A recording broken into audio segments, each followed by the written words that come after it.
What's going on, everyone? It's me, your host, Antonio Davido, the host for the Armchair Athlete Sports Talk podcast. With me is a good friend of mine, I'd like to say now, former teacher, coach of mine, Mike Bailey. I'm going to throw it as a local legend here in the Valley. You know, you played with some pretty big names.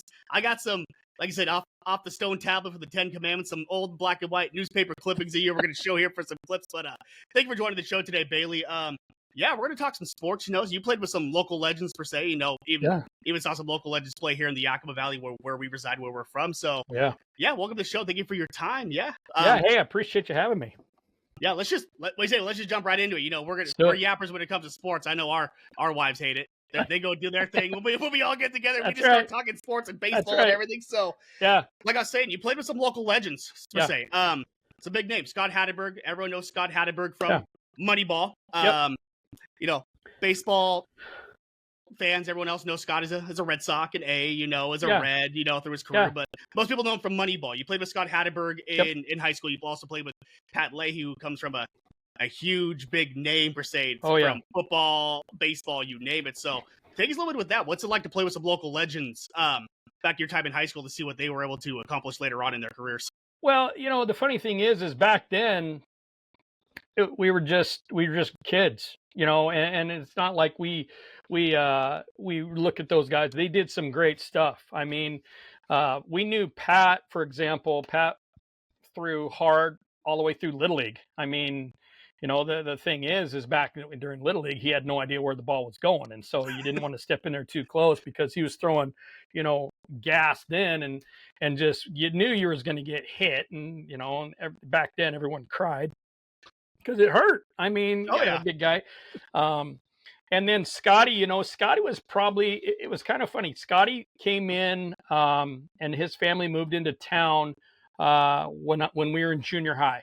And I had the privilege of actually playing Pony League with Scott, going up through into high school, into Legion Ball. And Scott was one of those guys where talent-wise, the one thing that you noticed the most was his arm. Matter of fact, when you start talking about hitting and things like that, he was a good hitter, but man, he had a cannon. I mean, his arm was really set him aside, from everybody else, which is kind of ironic considering if you actually watched the movie Moneyball and know the story behind Scott, it was his arm that almost ended his whole career.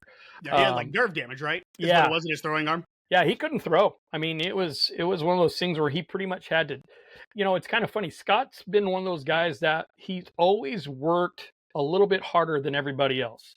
And when we start talking about him coming back, working on his arm, he taught himself, for the most part, how to throw again. But then there's other things that he did. He taught himself how to play guitar. Hey, I feel like playing guitar. So he literally taught himself how to play guitar and stuff, and he was in a band and all that other stuff. And he was just one of those guys that when he set his mind to something, he'd just go do it. But yeah, he was an incredible guy. One of the most humble, soft-spoken, nicest guys, that anyone to meet, and he's still that way. And so he didn't let the fame of Moneyball get to his head. No. No. His mom and dad, great people. His younger brother, both of his younger brothers, great guys. So the whole family themselves were just great people. And, they really kind of stayed grounded. So they didn't let any of that other stuff get to them because, I guess if there's one thing that most of us were taught back then from the coaches that we had is that at any given time, this could be done. And so, enjoy it while you've got it and just see how far it goes. And so, a lot of us had the opportunity to do that. And that's kind of our approach to that. I know my career obviously didn't go as far as theirs. When you start talking about Scott, when you start talking about Pat ended up getting some arm problems later on when he got into pro ball too. But I mean, it's one of those things where, we always just worked and just did it. And so it was kind of fun to kind of watch the development. And yeah, now that I'm as old as I am, I can sit back and say, hey, I know that guy. Hey, I know that guy. So, it's really kind of cool that way. And one thing we've talked about before in the past, we get a drink or kind of hang out, come visit at the house. Like you said, it wasn't just Scott's bat, that got him to the big leagues. It was his arm. Yeah. Like tell that story about the time when you guys were playing Legion ball and you were going against some speedster on the team, and he just. Boom. Well, it was actually in 1988. We actually got to play in the American Legion World Series, and ironically, we were the last team since to do that. At least the Yakima team to do that. And I'm just going to give my props out to the Pepsi Pack, because I know they're playing in regionals starting this weekend. And if there's a guy that deserves to make it to the World Series and at least get there and get a shot at it, it's Mike Archer. Mm-hmm. And so I would love to see him get the opportunity, because he just retired from teaching, and it's like, okay, how many more years you got, Mike? I want to see him get to the show. I want to see him get there and have that opportunity, because the guy's, I don't know what else there is the guy needs to do except for go to the World Series and maybe even have a shot at a national championship, because he's done just about everything else. Getting back to Scott, it was the first game of the World Series. Now, let me set this up. We flew in, we had the red eye into Hartford, Connecticut, and then we drove into Middletown, Connecticut, where the World Series was at. We were drained, all of us. We were just, plus then we had to turn right around. And of course, we're on the East Coast. We have the 9 a.m. game against the defending national champion, Boyerstown, Pennsylvania. That's 6 o'clock in the morning here. Mm-hmm. We weren't, we walked out there and we looked like zombies. Well, the beauty of it, we walked out there and it was just pouring rain, just pouring, downpour rain coming down hard. And so they canceled the games because there's no way, it's not like today where there were turf fields and stuff like that. Everything was still grass. So they canceled all the games for that day, and they're going to reschedule for the next day. Beautiful. All of us went back to the hotel. Caught some Z's. Oh, it didn't take 10 minutes and all of us were out. It's funny because I actually roomed with Scott during that trip, and we all went in there as myself. There was Scott, Pat Leahy, and Eric Pugh. That was the four of us in our room. And we were in there for 10, 15 minutes, and I don't even know if we took our uniforms off. I think we kicked our shoes off, laid down on the bed, and we didn't wake up for I don't know how long. And so it was crazy. The next morning we get up, we're rejuvenated. Okay, now we're ready to go. We finally got some sleep, stuff like that. And so all we heard about with Boyerstown is their leadoff guy. And at that time, he had like 60 some odd stolen bases. Just incredible, for a Legion summer season of 30, 40 games or whatever it was. He had like 60 some, 70 some stolen bases. And so everyone says, watch out for this guy. Watch out for this guy. Well, lay up on the bump for the first game. He comes in and walks the leadoff guy, which obviously it's like, okay, here we go. And so camera's rolling. We're ready. Oh yeah. So it's like, okay, we know what's going to happen. We know this guy's going to go, and it was just like, it's kind of a mano-a-mano type thing. This guy, we know he's going to steal. We know he's going to break, and he's going to have to beat Scott's arm. That's pretty much what it comes down to. Leahy had actually a pretty good slide step, which kind of held guys a little bit. And as hard as he threw, that kind of helped out a little bit. But it was Scott on this play. So Leahy comes to set, he does the slide step, boom, throws it down there. This guy breaks. Scott just comes up, bam, throws a bullet right to second base. Eric Pelkey happens to be the guy covering at that time. He was one of our middle infielders. He comes over, he catches the ball, and he goes down to put the tag on the base, and he's looking, and the guy's not there. And so then he picks his head up and he looks up, takes 3 steps, and then tags him out. And that's so a bullet. That's a laser. Oh, it was. Laser. They didn't even attempt to steal the whole rest of the game, because after that they're like, "That's our guy." What do you do? And so I think they may have got 1 or 2 guys on the whole rest of the day, but that set the tone for everything else. And Scott, he's, like I said, the throw, his arm was incredible. incredible arm. And, I've seen a few arms, obviously in the catcher position, but there's very few that would hold up to what Scotty did during that time as he was coming up through high school and Legion ball. Mm-hmm. And of course with the arm and the batting talent, of course, right? Because he played in the show and everything. Yeah. What got him looked at Wazoo with the Cougars, Washington State? Was it the arm? Was it the defensive abilities of Scott, or was it a bit of both? What was it that they were kind of looking at before? Well, when he was getting recruited. Well, defensively, he was very, very good. He was very good defensively. His arm was key, and it just so happens that his freshman year, after his freshman year, I believe it was either he was part of the junior national team or the Olympic team or something like that he was a part of, and he was taking part in that. He goes into one of those tournaments and just starts lighting it up. And so he's hitting the ball well.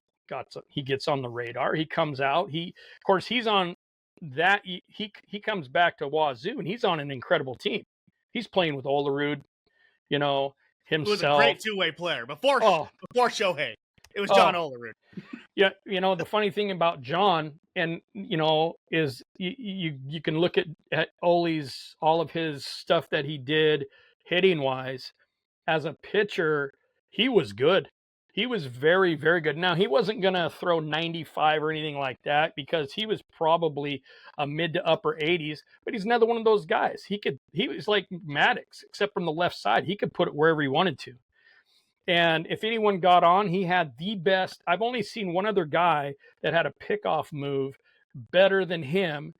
And the irony was his name's Mark Yoshino, and he's actually the head coach at Bellevue Community College right now.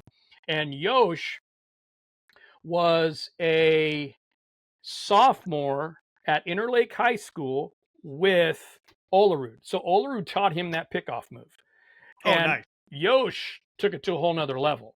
But that was the thing. John's pickoff move was just incredible. He was awesome.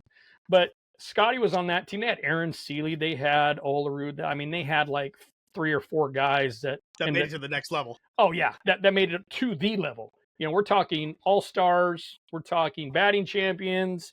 Aaron Seeley had a great career. Scott's career was great.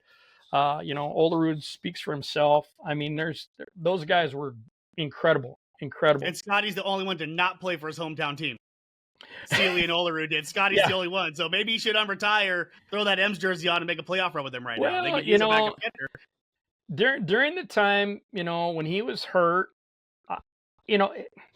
let's just say it. The story would never be the story that it is today if Oakland wouldn't have took him. Because his career would have been done. There was no one that was going to give him a shot. And it just so happened when you start talking about all the moons aligning and stuff like that, and all the stars, kind of matching up where they need to be. Scott going to Oakland was probably the best thing for his career. And he had some great years. He had some great years in Cincinnati. And so there was always that rumor of Scott coming into play Seattle. It just never did happen. Gotcha. For whatever reason. Because of the arm. Yeah. I'm guessing during that time. Well, yeah, and plus when we start talking first base, there was some decent first basemen going through the Mariners organization at the time. Olerud was one of them. Olerud. And so, it's when Scott had to make the transition to first base, there just wasn't a spot for him. He would have to come in and be DH. Oh, gee, they have a guy named Edgar. One of the greatest DHs ever. Yeah. No big deal, right? Oh, yeah.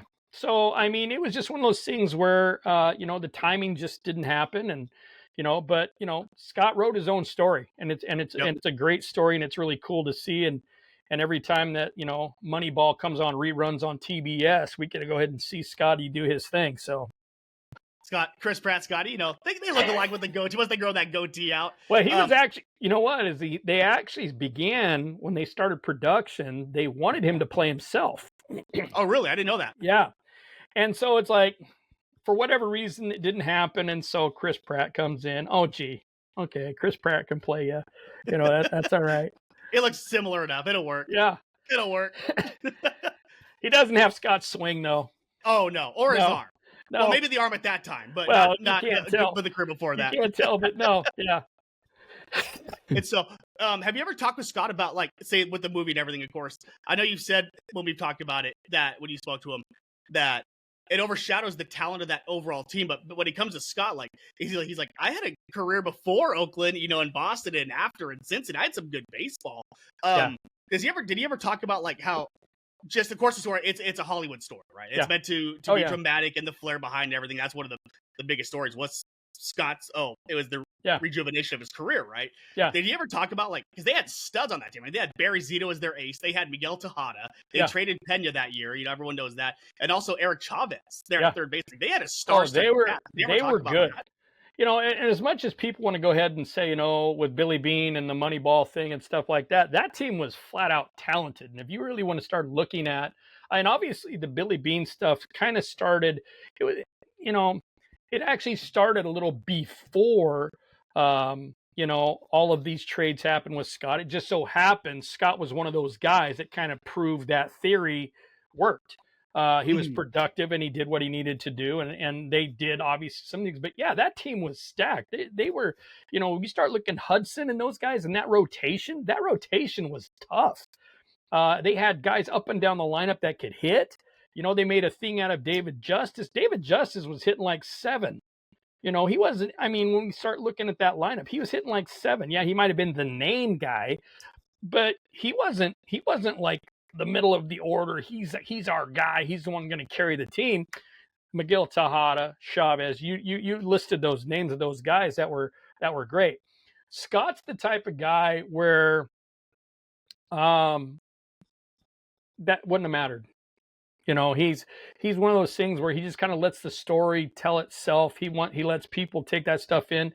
Again, when we start talking about someone who is humble, someone who allows things just to happen and allow others to kind of have their moment, he's that guy. And so, he's an incredible human being. And so I know that right now he's scouting now. So he's doing some scouting stuff. He really kind of got into that scouting stuff. Obviously, the whole thing with Moneyball really kind of got him into it. But he's out. He does scouting now with Oakland. And I know he was a commentator. I think it was in 2024. I think he was on their TV or their radio broadcast with Dallas Braden. He threw the perfect game well over a decade ago, but it was him and Dallas Braden, some Oakland A's. Oh, yeah, that was the Mother's Day game. Yeah, Mother's Day, yeah. Mother's Day game, yeah. I was watching that game, I was watching that game. It was fantastic. Fantastic game, fantastic story. But that really transitions, as you mentioned scouting, that actually transitions into my next question for you. So you were a scout or an assistant with the scout here that you also know here from the Valley as well. With the Nationals as well as the Blue Jays. Take us through, how does someone get into a career of becoming an MLB scout? Is it more of a connections based? Do you have to have a big baseball background, like former pro player, per se, stuff like that, collegiate background? What goes into that to become an MLB scout? For me, it was more of who versus, having that resume that really kind of, exemplified someone who's been there, done that, and now can evaluate talent. The scout that I worked for is actually a local guy here named Ryan Fox, and Ryan Fox, incredible guy, love him to death. We grew up together, same type of thing. He and I have, been around the game a long time. He obviously is a whole nother level of evaluating talent. He's been doing it for years, and I just happened to kind of come in. My coaching situation here with when I was the head coach of the Yakima Beatles for a few years, it kind of came to an end. I loved the game, but I was a little sour on, hopping back into the saddle somewhere else to coach. I wanted to kind of take some time. Plus, my kids were young at that time. My son was like 4. My daughter was 7, 8. So they were really, really young. And so I wanted to still be part of the game, but yet not have that time commitment that coaches have. And it just so happens that, I run into Ryan and we start chatting and start talking, and he's like, well, you want a bird dog for me? You want to go out and go see guys? You want to go out and hit these tournaments? He goes, these coaches, the players, you've been around it now for the last few years. Because at that time I was also coaching at YVC. And so I kind of got out of that to take over the Beetle program. So I had been around amateur athletics in the Northwest and saw all kinds of different guys, and got to coach guys. I coached against guys, and stuff like that. And so I kind of knew what was going on. And so Ryan just said, "Hey, look, I need you. I need another set of eyeballs," because at that time, the Blue Jays didn't have a whole lot of guys. The Nationals and the Blue Jays, there was a transition time in there because Ryan was with the Nationals. I was under him, and then when he went to the Blue Jays, I kind of went right along with him. And so there was this time there where they just didn't have a ton of scouts in the Northwest, and so Ryan had not only the Northwest, but he had Northern California, and he had some other areas. And every now and then they drug him down into the Southwest, where he was scouting in Oklahoma and Texas and Arizona and all that stuff. So Ryan wanted another set of eyeballs up in the Northwest. Sure, I'll do it. And so I got to see a lot of talent. I got to go in there. I got to evaluate a lot of kids and stuff like that. And I guess the beauty of it is I could sit there and I didn't necessarily have to stay for a full game. When you're a coach, you're kind of there for the long haul and stuff like that. Or there's a blowout, good for the bad. You're stuck there. Hey, I loved it when he sits there and says, "Hey, look, I need you to go check on this pitcher." All right, great. So I go in and check on the pitcher. He comes in, he throws 5 innings, lights out ball. Okay, he's done. All right, I'm done. Bye. I got all the charts I needed on him. I got the gun numbers. I got all the stuff that I needed on that, the evaluative part. Submit that to Ryan. All right, I'm on my way home, having dinner with the family. So it was kind of nice to do some of that. Where the guy with the ball cap, the polo, the sunglasses, the clipboard, talking to parents and be like, "Who's your kid? Oh yeah, I got him down. He sucks." Oh, yeah. Did you ever have to do that with parents asking, like? You know what? And this is the one thing that I found just absolutely annoying beyond get out. When you're at a game and you take out the radar gun, and you just all of a sudden you have heads all around, and you're peeking around your shoulder, and you just see all these people just sitting there. Did you see that? What was that? What was that? I there's got to the point where I'd sit there and I'd gun it, and I'd just sit there and I'd hold it back and show them. It's like we're not hiding anything here. And so it's not like I'm lying on my charts. Here's what it says. And I literally just show it to the parents behind me sometimes. And so it's like, the kid's throwing 95. Really? The gun just says he just hit 88. So there's a big difference there. So yeah.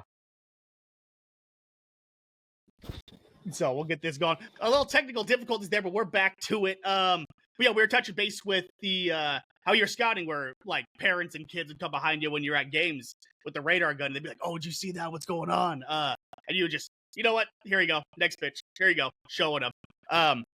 Was that like a reoccurring thing for you with that? Like everywhere you went, right when you pulled that radar gun out, it was just bang, all eyes behind Bailey when you were doing that, or was it just certain ones? Like I'm sure parents, players, coaches knew you were coming out to games, so it wasn't so much like a whoa, like a starstruck moment. There's a scout here. The parents, I mean, anytime one of those kids was actually up, for example, if it's a pitcher, any of those kids that were out there doing that, the parents already knew that chances are there was someone there to watch the kid. Because any time nowadays, if you're good, you're going to get seen. People are going to talk about you. Someone's going to videotape you. It's going to get out there.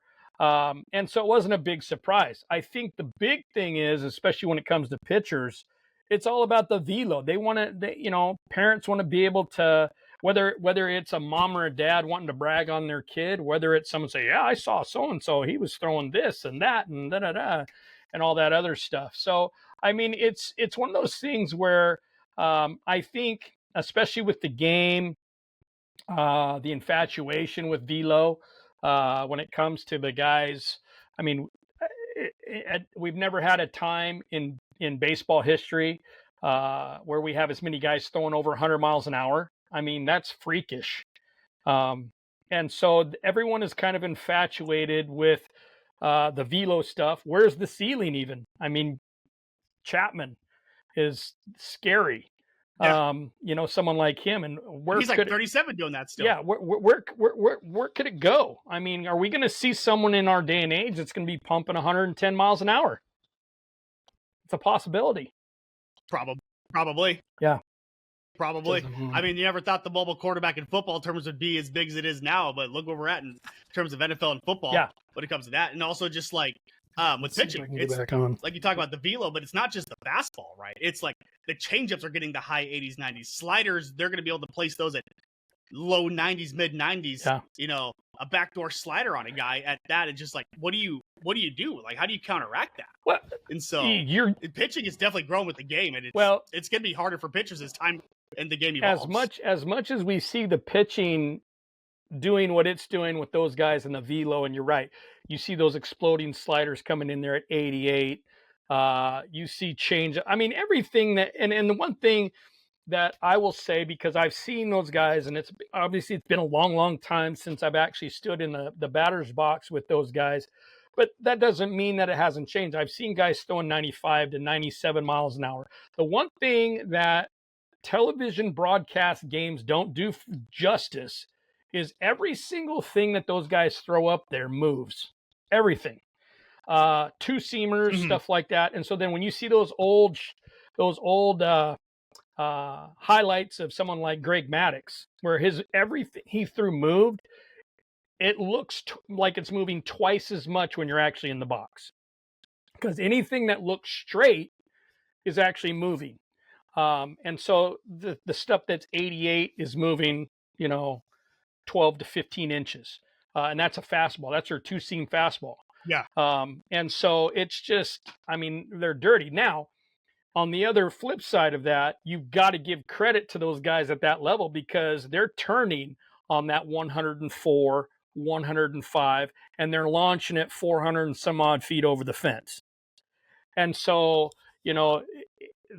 those guys there are just so talented. And I don't think, I mean, sometimes we take it for granted what that talent level is because of the guys that they're facing. And granted, if you go back 50, 60 years ago, you had your starters going 7-8 innings versus 4 or 5, and you don't see this constant revolving door of 100-mile-an-hour throwers coming in and out. He's the setup to the setup. Oh, now we finally get to the setup, and now we have the closer. And so you didn't have that back then. So there was a chance where some of those batting averages may have been, I don't want to say they were inflated, because those guys were talented, just incredibly talented. But, it's just, again, it's a different game. Well, like you're saying, going 4 or 5 innings, I remember listening to the radio when it was George Kirby and Paul Skeens here in Seattle between the Pirates and the Mariners, and literally what lost the Pirates the game. I mean, we scored 1 run. When I say we, the Mariners, right? But they scored 1 run off of Skeens early enough in the game, and then that was just enough, because Kirby threw a gem. They didn't have the bats that they do have now after the trade deadline to make some noise in that lineup with some scoring some runs and some power behind it. But literally, once Skeens got pulled, they lost the game and it was lost 1-0 because there's nothing they can do about it. And it's a perfect example too. It's not the same boat, but like Felix Hernandez. Yeah. Felix would go 8 innings, 1-0, and there's just no talent. And it's just he won a Cy Young with the losing record, I think it was, in 2010, because he was so good. And if he was on any team that had a winning record, he probably wins 20 plus games. It's just that's that levels like you're talking about, where the game has evolved in the sense just for pitching. Do you ever think? Now we're speaking about that. Do you ever think they'll move the mound back, given the strength behind pitchers and the velo behind it, given not just fastballs, but just off speed, breaking, anything? You'd never think they'll move that mound back, I think, even if it's like a foot. I think if they're going to make any adjustments, I think what they'll do is they'll go back and raise the mound back up. They may raise that mound up a little bit. Well, that actually gives the pitchers more of an advantage. I think the game where it's at right now, it's not as if we have, I mean, granted, with the way those guys throw and stuff like that, if someone catches one in the melon, that's scary, just flat scary. But again, we're talking about an athlete who has the ability to recognize those pitches and make adjustments. That also means that they have the instincts and the capability to at least put themselves in a position where if they're going to get hit, it may minimize, the damage that's actually done. And so it won't be as bad. Yeah. So I don't know. I like where the game's at right now, personally speaking. I know there's some people that, the pitch clock stuff. There's some purists out there when you start talking about the robo ump stuff. I like the robo ump idea to myself. I see. I'm a coach, and so when we start talking about the game, I respect umpires completely. But I think some of these guys feel like, that they're above the game. And so they feel like they can just kind of do whatever they want. So it's a little bit different that way. But when we start talking about, again, the pure part of the game, or where it's transitioning to, I don't see those types of adjustments being made with the game. Gotcha. I mean, and tennis has a real time where the ball lands on if it's in or out on the court. I mean, baseball could probably do something similar in that sense, don't you think? Yeah. If they ever went to robo umps or technology, I mean, technology's so advanced now that it was, even 10, 15 years ago, where if tennis can do it with the ball hitting the corner for a judgment call for the judge, baseball can do something similar, I'm guessing. Right? I mean, they already have where they're testing where the batter can tap their helmet and challenge the call. And in all honesty, I think that's a good one for it if the batter challenges it. When you think about all of those elements of the game that they adjusted and changed just to kind of speed the game up, in all honesty, and you're right, the technology that's out there today with what's going on with the game, it's really not taking too much time out. You tap on the helmet, they literally they're watching it, they get the call in their headset. Yeah, it's a strike. No, it's a ball. Whatever. Boom. Move on to the next pitch. So I don't see that really taking too much away. And adjustment wise, when we start talking about some of those other things, they've done a few things, but I'm hard pressed to kind of see what else they could potentially do to change the game itself. These guys are just talented, and you can't fault the game because we have more talented athletes that are then now playing the game. So just let them play. Yeah, I like that. Just let them play. They're freaks of nature. They're freak athletes. Just let them play. They're the best in the world. They're the 1% of the 1%. As much as we're paying for parking, the hot dog, the garlic fries, the drink, damn it, put the best talent out there. That's what I'm paying to see. That's right. That's what I'm paying to see. That's the best argument I've heard. The cost to go to a game. Heck yes. That's what I want to see. Hey, look, the best players out back there. In the day when So you hear that, Seattle management? You're already making enough off of it. Start spending more money. Hey, back in the day, if I'm going to a Mariners game, you better have Griffey out in center field. Okay? I want to see Griffey out in center field. I want to see Buhner at least swinging for the fences. He may not have got it. I want to see Edgar. I want to see the unit up on the bump. Or any of those guys. If I'm paying the money to walk into that ballpark, I want to see those guys. I don't want you to LeBron it. I don't want you to go sit on the bench. Oh, I don't put them out there. I'm with you. I'm with you. And that rolls us in our next segment. As you're a coach, you coached Legion Ball as well as JUCO here at Yakima Valley Community College.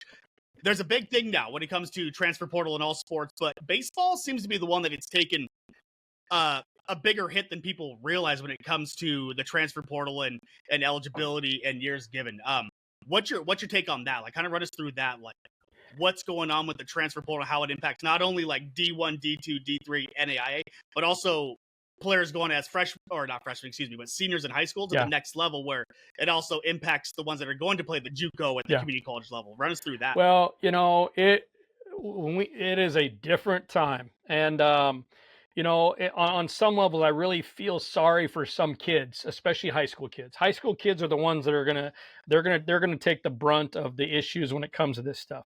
I feel kind of lucky that I've had enough background with this stuff, but I also have a son who's going through it right now. He'll be a sophomore at Walla Walla Community College. So he's kind of in the midst of this year will be his final year. God willing, nothing happens where he gets hurt and needs a red shirt or something like that. But he'll be moving on somewhere after this year. Now, obviously, he has aspirations of what he wants to do and where he wants to take his game and stuff like that. The thing with the portal right now is that literally it's it's a whole level of just free agency. And it's not really monitored. Well, it's somewhat monitored, but when you start talking about somehow putting some boundaries within this, there's not much. You have what I would say the SEC, the big conferences. They're just coming in and handpicking those guys that have great years.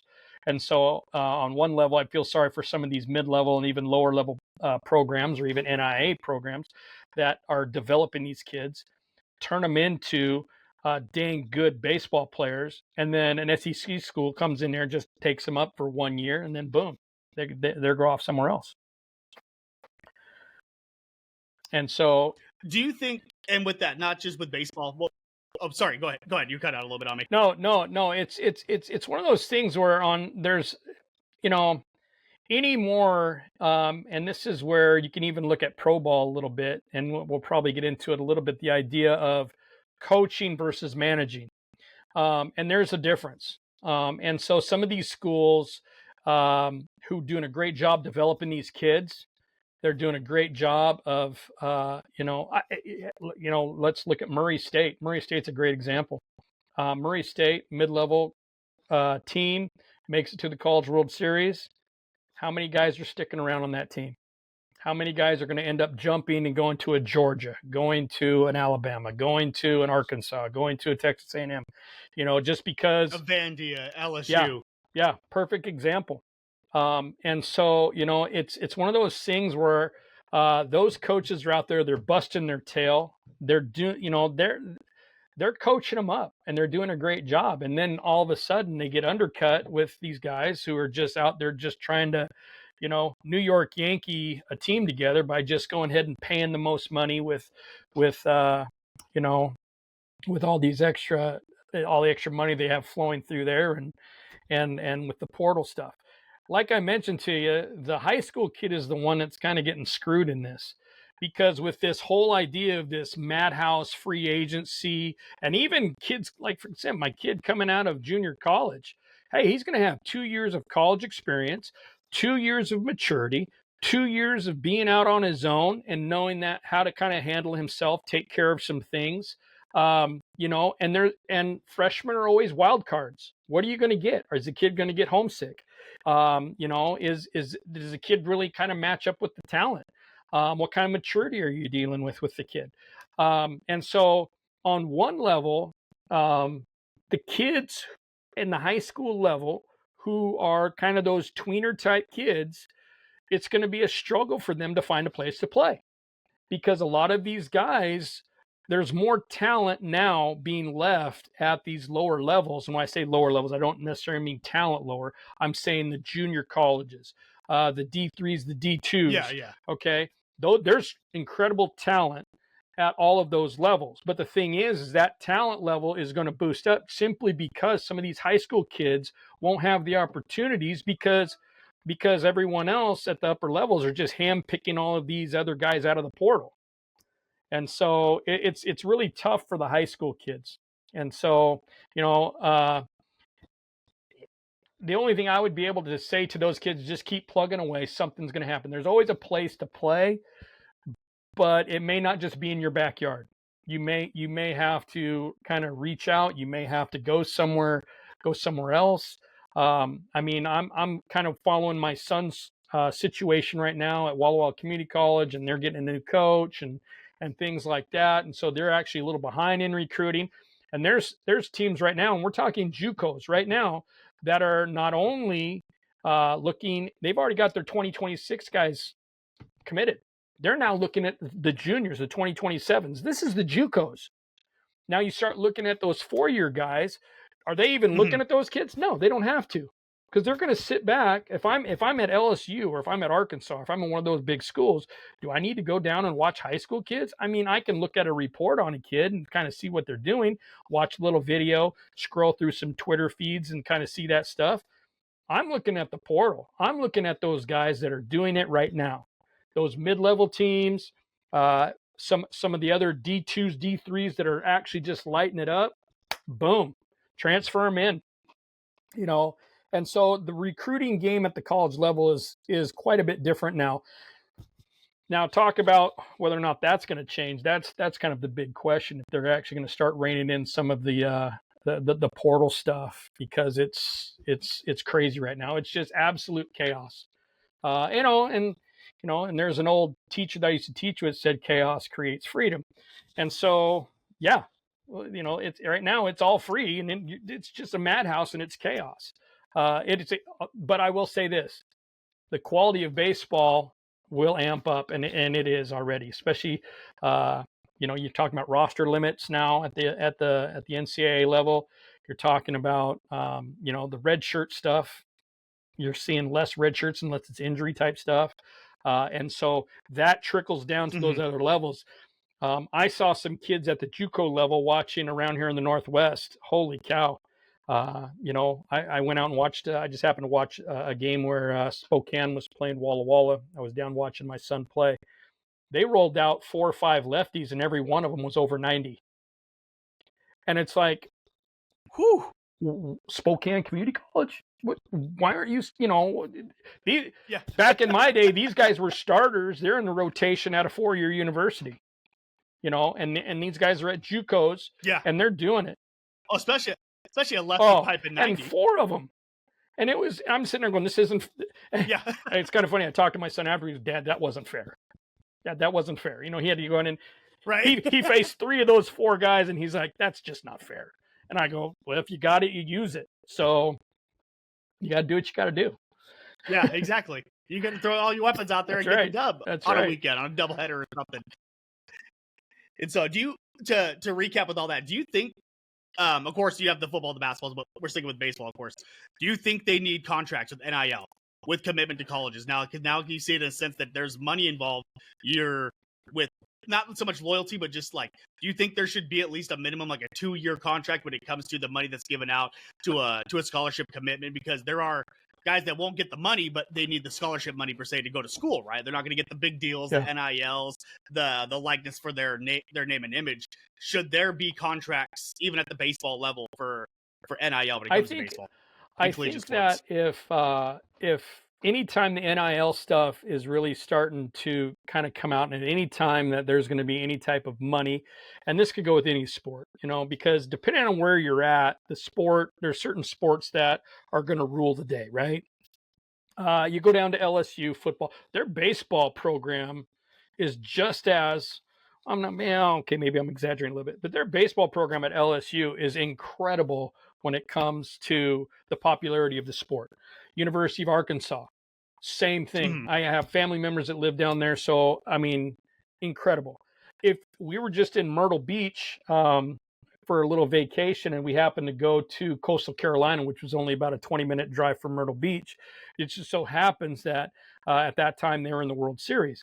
If you go in there, their football stadium's bigger, but when you start talking about the success of the program itself, popularity-wise, there's probably just as much, if not more, money flowing through the baseball program as there is with the football program.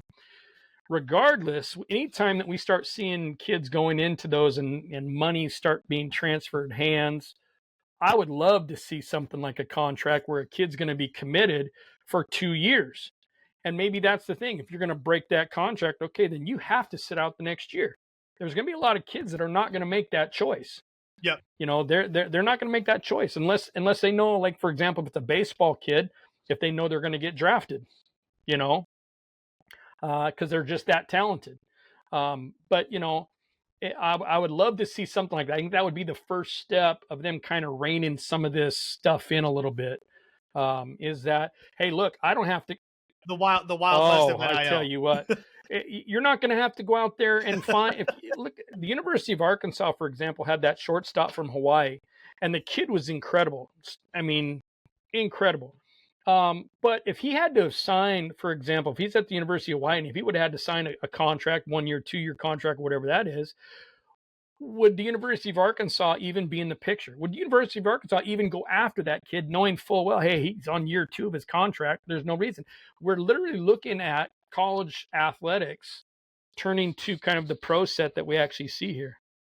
And then the next question might be, hey, look, are we going to put salary caps on some of this stuff? Are we going to put limits on these? Oh yeah. Because, Well, in baseball purists, there's no salary cap in MLB, so why would there be a salary cap in college baseball? We're not saying they don't need one, but there's other things that Major League Baseball does. When you start talking about luxury tax stuff and all that other stuff, they do things a little bit differently. But when you start getting into it again, that may be where you have to start in order to kind of rein some of this chaos in a little bit when it comes to that. And so let's face it, it's kind of intimidating because you're talking about 18, 19, 20-year-old kids who are making $1 million decisions. And sometimes these parents, hey, I'll be the first one to say it. I've never had $1 million in my life. I freak out when I get my tax return now that I get a child credit. I don't know what to do with $2,000. Exactly. When I get it's like tax I don't know how all that stuff works. So now I'm going to have to go out and seek some consultation for it. But the thing is that, sometimes these guys, they're just push. Hey, I need to know tomorrow. I need to know. Hey, look, the University of Washington coaches, the great set of coaches, but sometimes they're a little pushy when it comes to their guys. I need you to sign now. I need you to do this. I need you to do that, stuff like that. And kids are like, whoa, come on, And so, there's just some things that, if they're going to rein it in, that might be the place where they need to start is something like that. I would be in favor of something like that. It actually then shows, it really kind of forces the kid the idea of commitment. And, that's huge. Yeah. As far as I'm concerned. And plus, if I'm a coach, then I know that I can work with this kid. I got 2 years. I'm not going to sit there and put all my time and effort into him. And then all of a sudden, bam, he's off to, something bigger and better. So, yeah. Yeah. That could you imagine that if you were coaching and you had to worry about that at YBC every year? Well, I guess it's been like that for JUCO, right? Where after a year you could go up to the next level for college baseball or get drafted after 1 year, right? Back in the day, JUCO was the Wild Wild West because not only could you leave after the first year, you could get drafted after the first year. So, that was a thing. If you actually, back in the day, and it probably could still be the same, I haven't got into it enough to know, but back in the day, when you committed to a 4-year university and you actually stepped foot on the campus, started taking classes and actually went to that first practice, you're there to your junior year. And so those coaches knew that they got you for at least 3 years before you could even take off and go to the draft. JUCO, you could go into the draft after your first year. You can go to the draft after the second year. You could have go to a college or whatever after year 1 or 2. Plus, being only 2 years, you're constantly having turnover at the JUCO level. And so those coaches tend to kind of get used to it, and they tend to kind of have the pulse. JUCO, I'll tell you what. I watch Eric Sim. I love that guy. Oh my God, JUCO king. When he starts talking about JUCO, when he starts talking about JUCO, he's hitting the nail on the head. Those are, being in a JUCO program is a completely different beast. I mean, when you start talking about the road trips on the buses, when you start talking about the facilities, when you start talking about some of the things that you have to do, and those guys know exactly what they have. They know exactly who they're going after. They know exactly what kind of ball player is going to fit into their system. And if I'll give the JUCO guys credit, they have the pulse on the players that they want and who's out there. And so, if there's a group of coaches that probably don't get enough due, it's those guys, because those guys are great coaches. They're most of them are great at developing guys because that's their purpose. Their purpose is to move them on to another program, and that's what they're trying to do. And sometimes wins and losses are always, there. But when you really get down to the purpose of those JUCO guys, they're there to develop guys. They're there to really kind of, get the most out of those kids and stuff. And like I said, they're kind of on both ends of the spectrum. We start talking about the recruiting stuff, moving guys on to the next level. So those guys are incredible. And so, maybe they should start taking some notes off of what some of these guys are doing, because, some of these programs, Lower Columbia's, the Bellevues, the Tacomas, I'm just talking Northwest Schools, Lynn Benton down in Oregon. Those guys are awesome. The CBCs, I mean, I'll even throw Walla Walla in there. I think the guy that they're going to hire, I'm hoping they hire, cross my fingers. That guy's a great guy, great young guy. He develops his guys. He treats it right. He creates those relationships with those kids, and they want to play for him. And he gets the most out of those guys, and he's going to move them on too. And so it's one of those things where I think a lot of these big schools could learn something from some of these JUCO guys, just because it's like some of those guys are at that next level don't know what it's like to have to sit down here at CBC while your bus, the motor blew up, and you got to wait 2.5 hours for another bus to show up to take you back home. For a 4-hour ride back home. That's just right. To hit your English class. That's English right. 101 at 7 That's in the morning. Right. Yeah. I love it. So, oh man, that's good. That's good. We got one more thing to talk about. It's one of my favorite stories from you. You got to tell about the time you watched Todd Stoudemire, MLB pitcher, World Series champion here from the Yakima Valley. You watched him do a 1-2-3, but in one of the most how do I put it? One of the most amazing ways you could say a little bit of tough love, to say the least, to really get out of a 1-2-3 situation. When it comes to tell us that story, when you watch Todd from the stands, he's a few years older than you, so of course you didn't play with Todd Stoudemire, but you got to see him do an amazing feat that only a Todd Stoudemire. Well, I've known his older brother Mel. I used to work for Mel. Matter of fact, here in a couple of weeks, I'm going fishing with Mel. He owns a guy. I'm going to kind of do a little plug for him. Mel Jr. owns a guide business, Stotts, over in Lewiston, Idaho, and so I'm going to go fishing with him over there. And we start telling stories. But I've known Mel quite some time. Nice. But this story with Todd, at first I didn't believe it. I saw it. And I had to, really, but then when you start getting some of the other stuff, because the coach that I coach with, and he coached me, Bob Garrettson, he told the same story. Mel Jr. told the exact same story. So I'm like, okay, if I'm getting this from multiple sources, then there's got to be some truth here. Because I was at the game where he did this, and it's one of those things where I was a young kid. It was early on in the game. The beauty, and I would actually call it what I would consider the golden age of Legion baseball here in Yakima, Washington, was that time in the 80s. We didn't have any pro baseball. We didn't have any really pro teams during that time. So Legion baseball was the big draw during the summer. So, I mean, whether it was the group of people out in Sealand, stuff like that, going to watch a Pack game, or if it was people coming to watch the Beatles, that's where people went. That's what they did during the summer, because that was going on. And the beauty of it was during that time is that they saw some incredible talent. When you start looking at the list of guys coming through the ranks during that time in this valley, and even the guys that came in to play the Beatles, unbelievable. And I could go through the laundry list of players that have played at that field, and you just sit there and shake your head. We've had Hall of Famers play down there at that field, at Parker Field. And so a lot of people don't realize that and stuff, but it's actually kind of cool to kind of think of.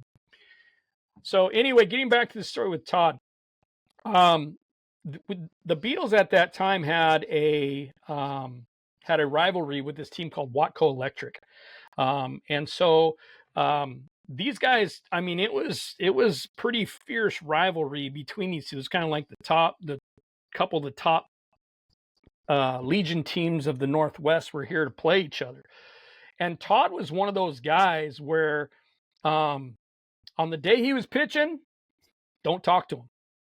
Don't hey Todd, how you doing? Don't say one word, because he was so intense and he was so focused on what he was going to do that he'd probably fight you if you said something even remotely wrong to him on the day that he was going to pitch. He was just that intense. I mean, and if you watch any of those games that he pitched, even in the big leagues, he had that level of intensity. In Legion ball, he had it. And it was just, I mean, you could just see it on his face. So it was early in the game with Watco, and he gets up. I want to say it was like the second inning or something like that. So he comes in, first guy, walks him. Guy gets on first, and you can see Todd getting upset because, Todd's that guy where he wanted to strike out every single guy that even came up. He didn't care. He just wanted to strike every single guy up. He walks the first guy. So he gets up there and he gets set, in his set position. Boom, picks over. I can't remember if it was Lonnie or Monty Phillips, put a tag on this guy, just about smacked his helmet right off of his head, spun him around. They're chirping and stuff like that. I mean, it was one of those games where everyone was just chirping, and it wasn't going to stop. So then Todd, I don't even know what he said, but he turned around and he said something to the guy at first. He gets up on the mound, next pitch, bam, hits the next guy right in the ribs. Guy goes down. Next guy gets up, bam, hits the next guy. So now he's walked the leadoff guy. He's hit the next two guys. He's got the bases loaded, no outs early in the game. And so now we have this situation where the bases are loaded, no outs. And so Todd's up there. Well, here comes Coach Garrettson out of the dugout. And he just kind of trots out there. Now I know this now because I got to coach with Coach Garrettson. And obviously I played for Coach Garrettson. But you always knew he was fired up because when he came out to the mound, his head would just be doing this bobbing stuff because chances are he's just chewing you out while he's walking up to the mound. And you just sit there and you just had to go back like this. And I always joke with it, and I kind of joke with him even now today. Matter of fact, I saw him the other night, and we keep joking about it. He used to have kind of these creases in the back of his neck that looked like kind of an X-type crease in the back of his neck, and we always joke that the reason why he has those creases in the back of his neck is because he just kept yelling at so many guys when he went up to the mound. And so he goes up there, and he lets Todd have it. Now, like I mentioned to you, Todd's the type of guy where you shouldn't be talking to this guy. He's so intense. And of course, he just got done nailing two guys. And he's just, you can just see it in his face. He just starts turning red and just, you can just see it. So coach turns around and walks off. And now as a kid, I'm sitting there watching. It's like, uh-oh, we're in trouble. He turns around and strikes out the next three guys on 9 pitches. All fastballs. Boom, boom, boom. 1 out. Boom, boom, boom. 2 outs. Boom, boom, boom. Done. He comes walking off the mound, and one of the guys from Watco are coming off the field to kind of go into the dugout with his glove, and he starts saying something. They're about ready to do a knockdown, drag out right there on the middle of the field. Now, as a kid watching this stuff, and I'm probably about, 12, 13 years old, I'm like, yeah, yelling and screaming, because I want to see a hockey brawl or something like that out in the middle of the baseball field. You don't get to see those very often, And so it's like I want to see this. But the funny thing is that to see that kind of talent, you really don't see that very often, even today, where you have that situation where you have the bases loaded, you put guys on, and then you turn right around and you have the capabilities of striking out the side and doing it in a way that was just absolutely dominant. And so it was kind of one of those things that was really kind of cool to see back then. And of course, being a kid our age, we saw it and we kind of, yay, that was cool. And then we're down playing wiffle ball down the left or right field line, doing our own thing for most of the rest of the game. So yeah, it was there's some cool stuff that happened at that ballpark. And like I said, when you start looking at the level of talent that's come through here, the level of talent that's played down on that field, like I said, I can start listing Hall of Famers that have played down there. A lot of guys sit there and go, really? They played here? Yeah, they did. And so it's really kind of cool to kind of know that our little town here in Central Washington, and we tend to get a reputation for so many other things, has really had a plethora of incredible athletic talent come through here, and it's just really kind of cool to know and see.